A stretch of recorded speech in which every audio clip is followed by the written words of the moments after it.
Welcome back. This week's topic is super exciting as I'm going to be covering why I chose to self-publish my novel rather than traditionally publish it. As you guys already know, my novel Every Time He Dies will be released on November 5, 2019. Finally, it is happening. Woohoo! You may be interested to hear why I chose to self-publish Every Time He Dies rather than traditionally publish it. Before we get into this week's video, I would like to add a small disclaimer that both traditionally and self-publishing have their unique strengths and weaknesses. There are many factors you need to consider before you choose an option. For example, you need to think about what your publication goals are, how comfortable you are with technology, the strength of your author platform or your willingness to build one, your budget, how much time and energy you have realistically to dedicate to this endeavor. To be totally honest, my gut has always told me that self-publishing was the best option for me and this project. To be totally transparent, a number of my friends who are traditionally published or professionals in the publishing industry convinced me to give traditional publishing a go. To be even more honest, I did get really close to a contract twice, but no banana. So why didn't my novel make it? Number one, it was too similar to a book that had already been published that same year. Number two, the company already had an excessive backlog and there's just no way they could take on another project. As it turned out, the company folded 6 months later, so dodged a bullet there. In both these cases, I did not walk away with a contract, but I did walk away with an important lesson. If the timing isn't right, it doesn't matter who you know. I have to say though, I wasn't crushed. Like I mentioned earlier, I had the gut feeling to self-publish this novel anyway. To be totally honest, that's kind of just the way I like to do things. It's my genetic makeup, I guess. I'm kind of arrogant and I'm kind of naive. Plus, I'm a long-time listener to podcasts like Joanna Penn's The Creative Pen, so I know that it is possible to make decent sales doing self-publishing. And I've seen a lot of examples of people who are out there and they're totally killing it. And yes, I know there are so many self-published novelists out there who are lucky to sell a couple of books a month, but the same goes for traditionally published authors. For me, the benefits of self-publishing far outweighed the drawbacks. The number one reason I wanted to self-publish was because I wanted full creative control. Self-publishing means you get to choose who you work with. More or less. It does obviously depend on your budget and how much time you have up your sleeve. Basically, you become the CEO of My Novel Incorporated.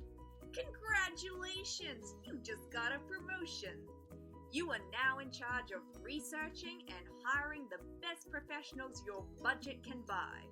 Personally, I loved the fact that I got to choose my own editor, that I could hire the interior designer that I liked, and that the cover wasn't designed by a department, but through a one-on-one collaboration with me and the designer I chose.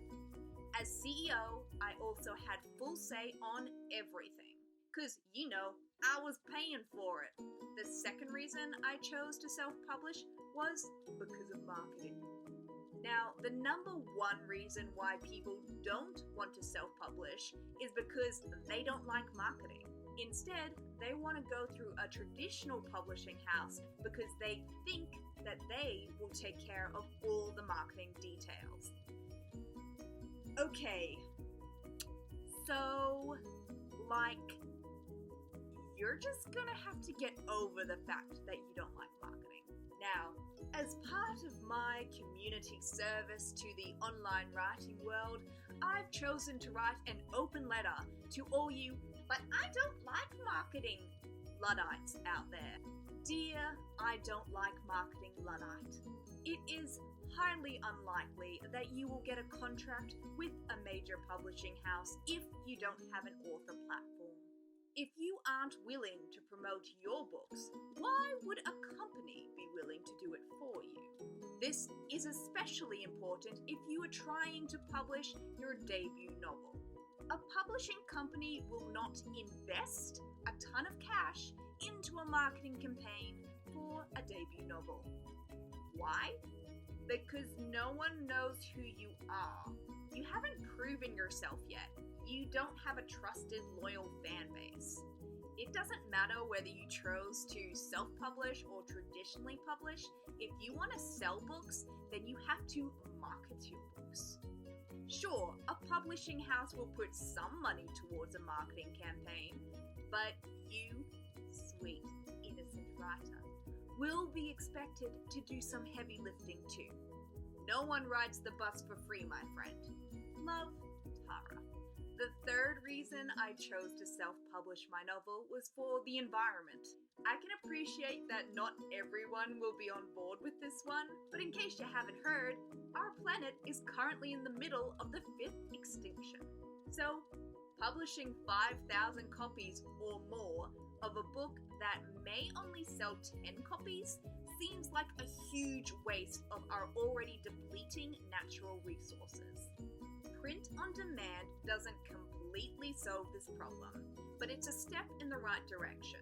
Companies like Lulu, Amazon, and Ingram Spark, among others, offer the print on demand option.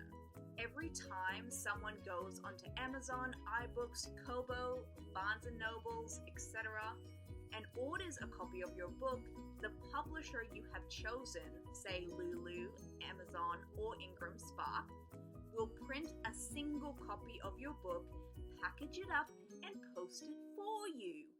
How great is that? Gone are the days when self-published authors had to keep 20 boxes of books in their garage and physically distribute the books to their readers, probably from the trunk of their car.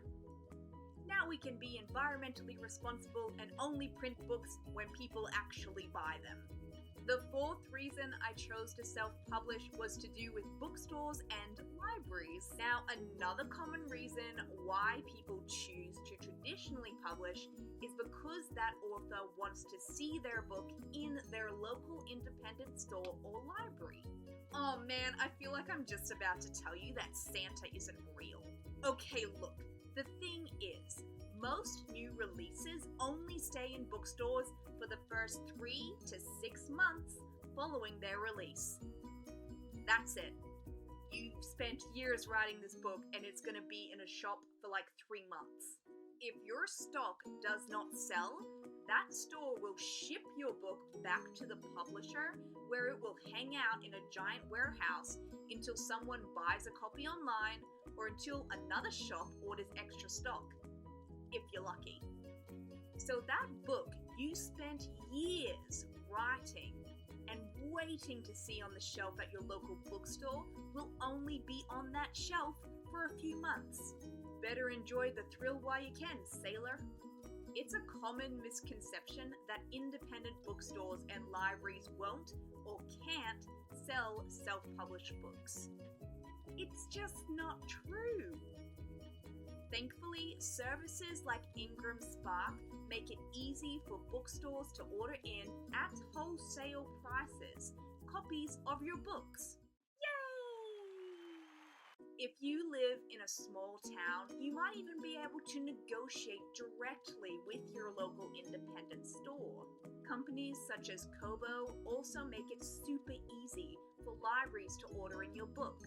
However, someone may have to request your book in order for this to happen.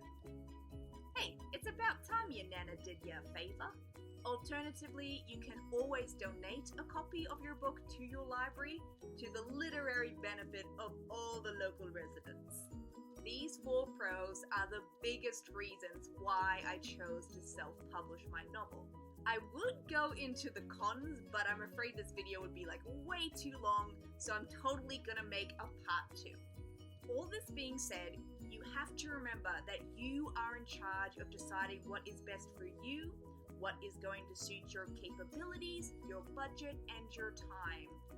I have chosen to self-publish my first novel, but I would be open to traditionally publishing down the track, even if it's only to have the experience of it. You may or may not have noticed that I like to do things and then talk about it so other people can learn. Writing, editing, and now publishing my debut novel has been one very long road filled with research, doubt, and, lots of coffee. But for the most part, I have to say, this journey has had a spectacular view. I so hope you enjoyed watching this video, guys. If you liked this video, please give it a thumbs up and subscribe in order to support my channel. Know that you can always follow me on social media. I'm on Twitter, Instagram, and Facebook. I also have a website, taraeast.com. If you sign up for my weekly newsletter, you'll gain access to the Writers Kickstarter Pack, how to start a blog and get published. You'll also get early access to all competitions, giveaways, and events in the lead up to the publishing of Every Time He Dies. Thank you so much for watching, guys, and I'll see you next time.